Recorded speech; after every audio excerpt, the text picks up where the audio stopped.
Hello and good evening, everybody, and welcome to BCL Beyond the Boundary again with myself, Simon Booth.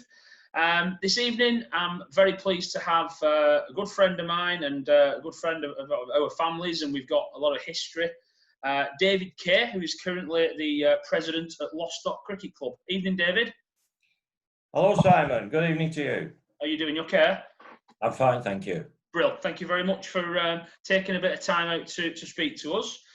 So this one's going to be, this interview is going to be quite unique in the fact that obviously I've spoken to a lot of players, I've spoken to a lot of captains, I've already spoken to Lostock, but the uniqueness with this one is more of a historical feel to the interview. Yourself being a local cricket enthusiast, historian, author, etc. But first things first, David, if it's all right, I want you to sort of introduce yourself, who you are, your current involvement at your club, and a little bit about yourself, if you don't mind. Right. Well, first of all, thank you for the invitation. And no problem. The one of the reasons that this, as you say, is going to be a bit different is because you're talking to an old chap tonight, Simon. Nothing wrong. But basically, cricket's been steeped in my blood. I think I was born a cricket drug addict. Cut my cricketing teeth on the rec at the RMI at Horwich, where my family belonged and my elder brother played. And I played at junior level, a third team as they used to call it in those days when there was only one junior team. Then I dabbled in Horwich Sunday School League. But then when I was an apprentice, I got persuaded by a lad who was well known in Bolton League circles many, many years ago, a lad called Graham Whittle, who played at Tong and then went to Heaton as an official. He persuaded me to join the de Havilland team where we were apprentices. And that's kicked off a story that is now 57 years old and still chapters being written, because de Havilland became Hawker Siddeley, became British Aerospace, and for the last 20 years, the independent Lostock Club. So as player, secretary, league rep, and a very, very proud president for the last 18 years or so, that's my cricketing allegiance. And along the way, in parallel with that, I did a lengthy stint on the Bolton Association Executive Committee. I was the press officer for a while. And when they realised I was a sort of cricket history nut, really, I'm just fascinated by the incredible history of Bolton's cricket story. I ended up with the job of running the centenary in 1988. So that's basically it in a nutshell. Well, you've been good enough to send me quite a few things through the post and things that I didn't even realise existed. And there's even a little shot of myself in 1987, which I didn't know was around. I sort of vaguely remember it, but have you not? This is you as the Vimto kid. It certainly is. So 1987, I was on the cover of the Bolton Association handbook as the Vimto kid, quite rightly. Needs to go public, that. It can stay where it is. It's a shocker. But no, thank you very much for that. It brought back a lot of memories, to be fair. So that was quite nice. It's another story, not for today, but no. The story of the Vimto sponsorship began in a Munich beer keller many years ago. I'll bet. But we'll leave that one alone. Yeah, that's definitely one for another time. But I don't think I would. I think I'd look equally as bad in them shorts today than I did then. So we'll leave that where it is. So first things first, obviously you're current president at Lostock, and Lostock have gone through a lot of changes recently. Apart from being president at the moment, what's your current involvement at Lostock, David? What do you get involved with? Well, it is very presidential. I'm not at the coal face anymore. I did many years on the committee and secretary and God knows what, but it's really. Well, I try to make it a little bit more than just a titular role. Try to support the club in various ways, and I'm there most match days, and my son's involved as well. my son Stephen has followed my footsteps, so, and he's come out of retirement twice. But I'm not on the committee, but I'd like to think I'm part and parcel of the history. I wrote the history of the club when we were 50 years old, called Playing Men's Cricket. And I jointly sponsored, we've got some rather smart honours boards in the club room now that we dedicated to the memory of one of my great pals at Lostock. Played with him for donkey's years and served on the committee. Wonderful guy called Norman Taylor, who sadly taken from us 18 months or so ago. And we had these new honours boards almost finished, the design and construction, so we dedicated those to his memory. Yeah. And it was a pleasure for myself and Rob Lucas, who'd done such a wonderful job, and the Lostock. I always call it the miracle. A small team of them worked an absolute miracle in steering this club through 10 years of, well, unremitting nightmares, really. Yeah, well, it's a club, obviously, that I've got history with as well, because I interviewed Mark Stewart, obviously, the other night, who was professional at Aerospace for a couple of years. But obviously, I think British Aerospace is probably my longest, longest ago memories of cricket. I think that's when someone says to me, how long have you been playing cricket? I can't remember not playing, and I can't remember not being involved. And obviously, my dad was pro at Aerospace many years ago, and it's a place that I have a lot of affiliation with. Yeah, well, that's marvellous. But yeah, when I saw the honours boards at the club, it was lovely to see my old man's name up in there and in writing. So there's some good cricketers on that list. Yeah, absolutely. Yeah. So the main reason for getting you on, David, and the main reason for the exec wanting your input into these interviews is obviously, as the Bolton Cricket League, there's a lot of people out there who are proud of Bolton and proud of Bolton cricket.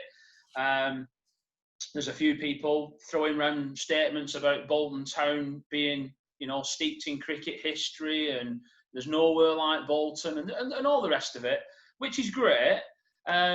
But what I wanted to do was more of a factual representation of Bolton cricket. So my next agenda point is as simple as this: Bolton cricket being a hotbed or a hotspot for cricket.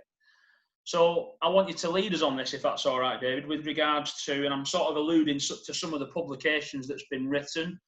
Why is Bolton such a hotbed?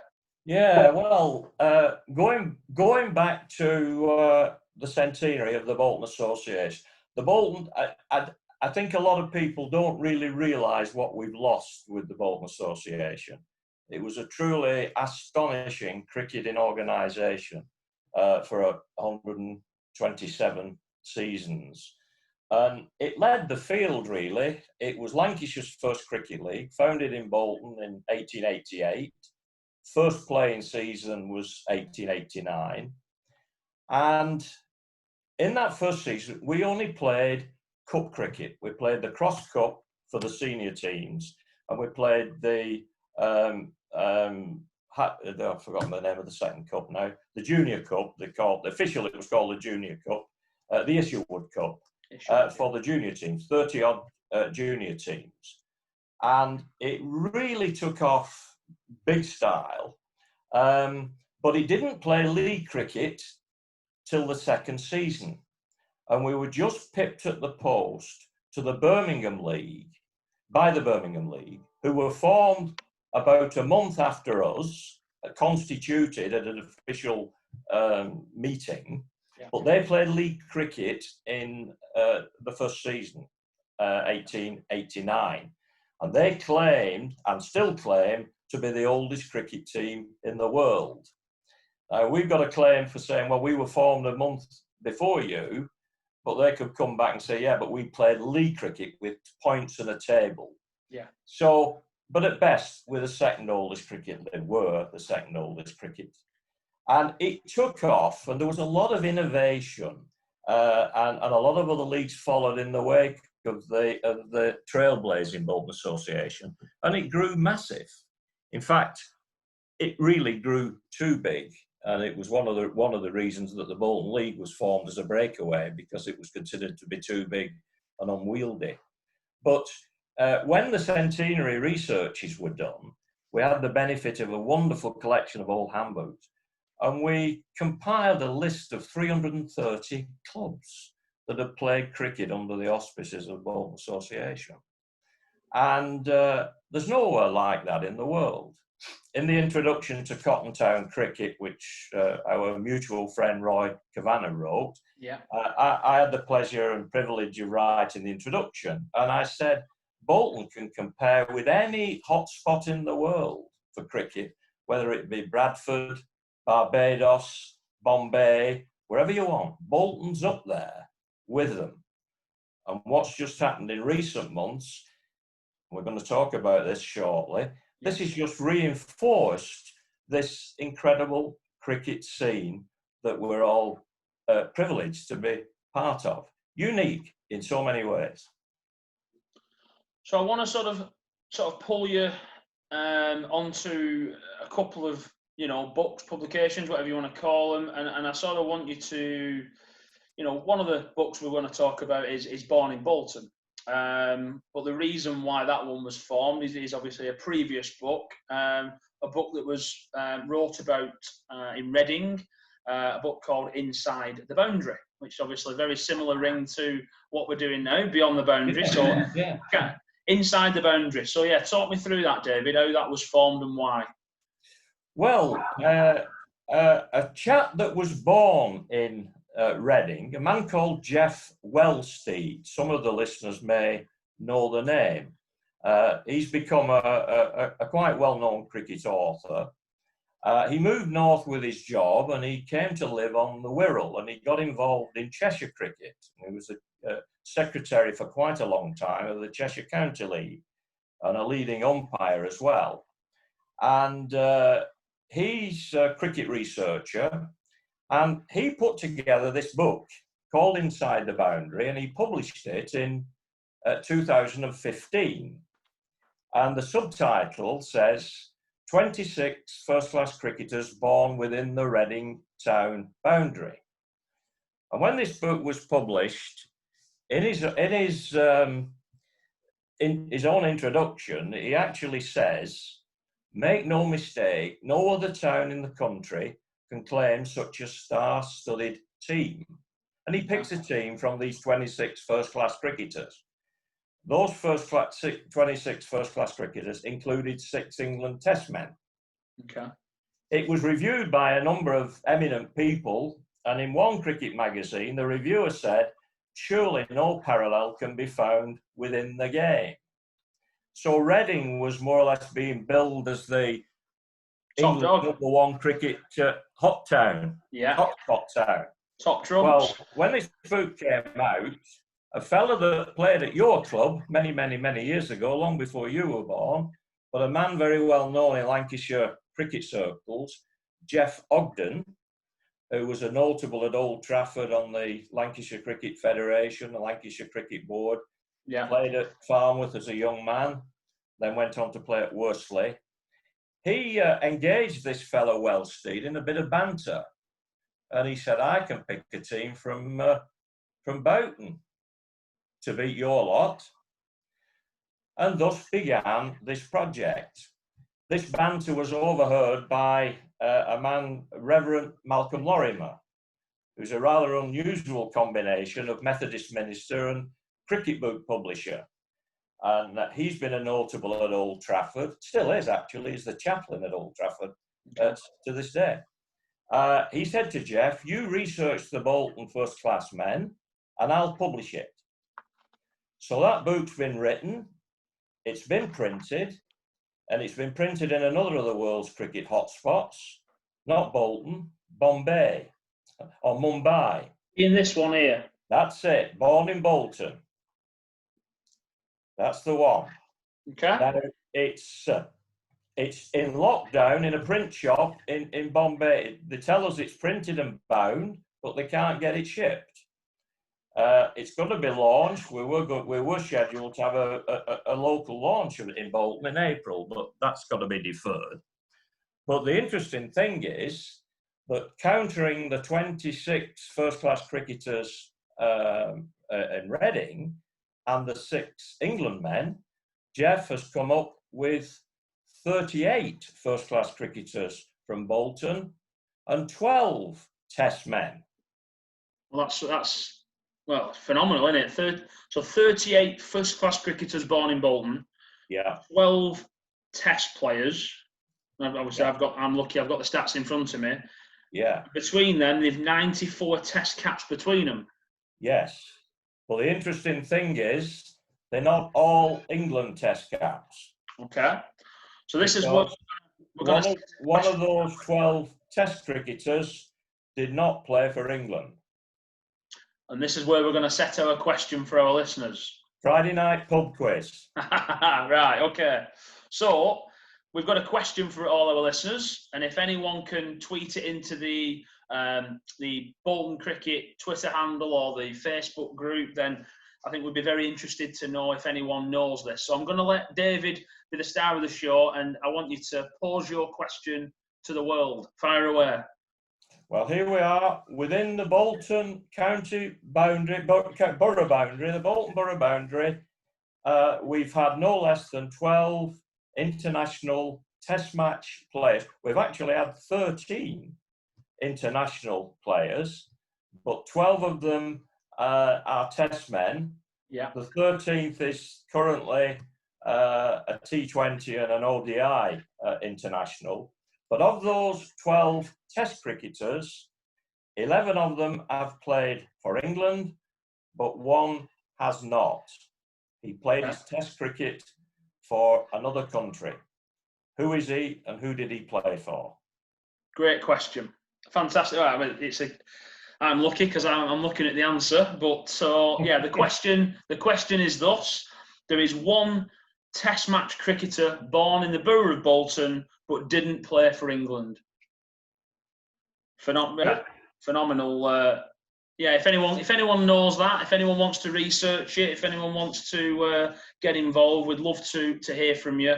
Tweet it into the Bolton Cricket League handle or into the Facebook page, and I'll let David know. You'll win a coconut. Well, yeah, you can't win anything better than that. And obviously, the guys who run both accounts, it'll be there's Tracy Brooks and a couple of us.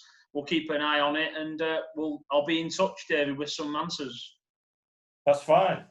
Superb. No, so like I said, thanks for obviously sending me the information, and obviously, but I think I would. I think I'd like a copy of this book, if I'm honest. I think once that goes to press and is available, it'd be worth having a look, I think. Well, they are taking, if anybody wants to read a bit more about it, you can go to the website of Malcolm Lorimer's company that he runs down in Nantwich in Cheshire.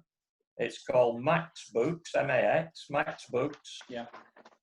.co.uk. You can Google it, and you can see what cricket books he's published and written, and still available. And I think there's a facility online for pre-orders as well, pre-publication orders. One thing, I think it's worth naming them, if I'm honest. So the 38 first-class cricketers, out of them 38, 12 are obviously Test players. Have you got the 38 names to hand? I have. Is one of them the person we're looking for or not? It is, but I can leave him off. Let's leave him off. Let's name our 37 first-class cricketers from Bolton, because I think it's worth. It's definitely worth naming them. All right, are you ready? Fire away. 1, 2, 3, here we go. Alf Barlow, Richard Gorton Barlow, Josh Bohannon. These are in alphabetical order, as you'll gather, not chronological order. It's interesting to look at who was the first and who's the last or the latest.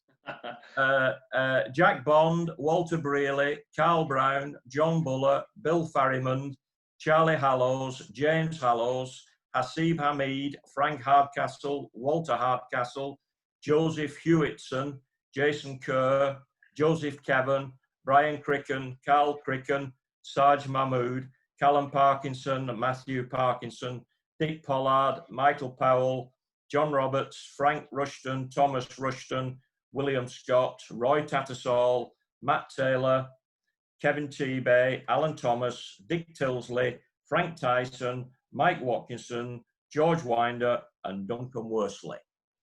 And we've left out our mystery man. That's fine. So obviously we've named 37, and I'm actually shocked how many I know. If I'm honest, I didn't think I'd know as many as I did. Yeah. And obviously there's a lot of names in there that I know of or I'm friendly with, so I think it's again, we're sort of throwing down a gauntlet. But is there another town in the country who can boast that many first-class cricketers and Test players? It's phenomenal. Like I say, if someone's out there, then great. One thing you mentioned... There's only one likely to be a runners-up, and that is Huddersfield. Huddersfield. Okay, so you've obviously done your own work. One thing I noticed in here, Dave, while I was looking through it, is there's a map of cricket clubs. Yeah. Sort of talk me through that, because it's saying here there's 330 names of clubs. Is that right? Yeah. Well, I've just done one of these essays that I've done. I've been using lockdown to write a lot of historical stuff, and for want of a better description, I've called them essays, but you see what they're like. They're varying from 4 pages to 12 pages. Now, that map goes back to the centenary of the association. And we're blessed with this fantastic collection of handbooks. We shall be forever grateful to a man called Ernest Grant, who was a giant amongst Bolton cricket aficionados. He held every position in the Bolton Association over 60 years. He lived Bolton cricket for all his life. And he saved all his handbooks religiously every year. And they were in an old battered leather suitcase when we took them over donkeys years ago. And I became besotted by these handbooks. I pore over them time and time again. And I compiled a list from these handbooks of all the member clubs that played in the Bolton Association. And that's where we came up with this list of 330 clubs. And about 120 or 140, I can't remember the exact number now, were church teams. And 70 odd of them were Methodist chapel teams. So it was a very, very wide spectrum. So for some very modest clubs, right through to what were commonly labelled the elite clubs. And they were the 12 that broke away and formed the Bolton League in that very famous story that unfolded during the 1920s. But I then got fascinated by the ground descriptions that where they played in these books. It tells you. Yeah. And you read all sorts of interesting. One club played, would you believe, the ground description is given as the skating pond, Heaton Cemetery. Wow. Now, the mind boggles, doesn't it? And then you've got Gin Pit. Well, I think everybody today knows where Gin Pit is, but looking at it in a book, and Cinder Hill, New York. You know, Bolton Cricket Club played at New York. Did you know that?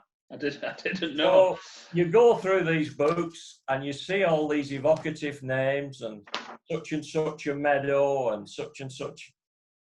And so we decided to get a massive map of Bolton and started plotting little green ovals all over it, whereas Bolton cricket had been played. And I've just been trying to bring this exercise up to date, 32 years on from this. And I reckon there's about 400 locations where cricket's been played in Bolton. And if you average about 2 acres for a cricket ground, that's 800 acres. That's bigger than Hyde Park and Kensington Gardens put together. It's almost as big as New York's Central Park. And it's bigger than it's bigger than a country, actually. It's bigger than Monaco. A massive place. I mean, it's probably a daft question to ask this. I don't know whether you've got an answer for me. But why do you think Bolton's been so so prolific? I think obviously with regards to the title here, why so prolific? Why? Yeah. Well, that was the question that Malcolm Lorimer wanted, and Jeff. They wanted that question answering as the introduction to this new book. Why so prolific? And I've had my best bash at trying to explain it, and keeping it simple. It's a very complicated social economic story that we could talk about till Christmas, but keeping it simple, I've called it the 3 M's: Mills, Mines and Methodism. As Bolton grew in the wake of the Industrial Revolution, and we ended up with this huge proliferation of cotton mills and the supporting engineering industries. I think in the 20s, for example, there were about 60,000 people employed in cotton in Bolton, plus all the support. So the mills had teams. Our oldest club, Bolton's oldest club, is Eagly, 1837, formed as a spin-off from the local bleach works and the local cotton mills. So the mills were a big influence. Yeah. And as the town grew so rapidly, you got a lot of natural competition between all the districts. You got a huge proliferation of churches. So one church would form a cricket team, and the next church 3 streets away, they'd have to have one. Right. That's why I said we had 100 and odd church teams. So the industry and the religious life of the town were 2 massive factors as to why it became so popular. But there was another one very much led by Bolton Cricket Club. Bolton Cricket Club became a very prominent, it was known as a gentleman's club. It wasn't for the mill workers, it was for the mill owners, the men. And they staged this series of grand matches at Backeth Bank. They were at a ground called Backeth Bank, where Warburton's Bakery is today. Okay. And they were there for 10 years. And they staged some grand games, and the All England 11 came, and the United South of England, and so on. And they staged some of these grand matches there. And although it was just a few years after they left there, W.G. Grace came to play in Bolton in 1878. So Bolton Cricket Club, they became a very prestigious club, very high standard. And they produced actually 10 of these cricketers for Lancashire, came from Bolton Cricket Club. I was just reading that, and I didn't realise, obviously, Bolton Cricket Club there, like I said, they've 10 out of the... out of all of them, and I've got a list in front of me, and I'll sort of just quickly go through it. Bolton Cricket Club being 10, Tong 7, West Orton 6, Horwich RMI, Little Lever and Lostock all 5, Astley 4, Heaton 4, Bradshaw, Eagly, Edgerton, Farmer Social Circle all 3, Atherton, Daisy Hill, Farmworth and Kersley all 2, and then 1 each at Adlington, Clifton, Edgeworth, Greenmount, Radcliffe, and last but not least, Warden. So that's it's fascinating, to be fair, reading through this, and I think there'll be a lot of people out there listening to this who will be interested in maybe reading the book when it's available, and go and having a look at maxbooks.co.uk too. That's right. Well, each of these 38 get their own profile in the book. Written by Jeff Ogden, with their first-class statistics, and then he ends up by picking his team as well. So he picks a team to rival the chap who wrote the book in. He says to this fella 200 and whatever miles away in Reading, right? You might have Peter May in your team, you might have Kenny Barrington, you might have the Bedser twins. But I think I've got a team here that can beat you a lot. Do you know what the team is? I might get kicked out of the country and never asked to write another word about cricket. And but I'll leak it to you. Go on. Malcolm and Jeff don't know I'm doing this. So an exclusive here. So an exclusive on BCL Beyond the Boundary here. I like it. let's ask all our listeners to keep it under the hat. They don't know. Are you ready? Yeah, interesting. Yeah, so go on. This is a team picked to beat all. Well, what he does, he explains that he's going to pick a test squad ahead of a series. So he's going to pick 13 players for the series, so the series of test matches. So he can bring the changes dependent upon weather conditions. So we've got 13 in the squad. Fire away. And it's in virtually in batting order. Okay. Charlie Hallows, Little Lever. R.G. Barlow, Dick Barlow, Bolton Cricket Club. Hasib Hamid, Tong and Social Circle. Yeah. I've not got this written down, so I'm relying on memory. Duncan Worsley, Farnworth, Bolton, Worsley, wherever, Eton, wherever, he played everywhere, didn't he? Jack Bond, Walkden, Mike Watkinson, West Horton and Aerospace, before his first-class career. James Hallows, Little Lever, Billy Farrimond, Daisy Hill and West Horton, Dick Tilsley, West Horton, Frank Tyson, nowhere. Middleton, actually, because he left Farnworth when he was very young, and his league cricket was at Middleton in the Central Lancashire League. Roy Tattersall, Bradshaw, Tong, Walter Brearley, Bolton Cricket Club, and Dick Pollard, Daisy Hill and West Horton. So they're the 13. They're the 13. So if anyone can pick a side to beat captain, them. Of course. Who's captain? Jack Bond. Jack Bond. Right, happy days. Brill. Well, it's been fascinating. Thank you very much for your time, David. Really appreciate you taking time out. And obviously, you've been good enough to send me some documents as well. And, I think the book will certainly be a good read for anyone who's interested. And I'm just glad to get a bit of factual evidence behind the history of Bolton cricket. And you've been good enough to do that. So there's lots of it, and it's fascinating stuff. Lovely. David, thank you very much for your time. Appreciate it. Thank you for the invitation. No problem at all. That's been David Kaye, current president at Lostock Cricket Club. Thank you, Simon. No problem.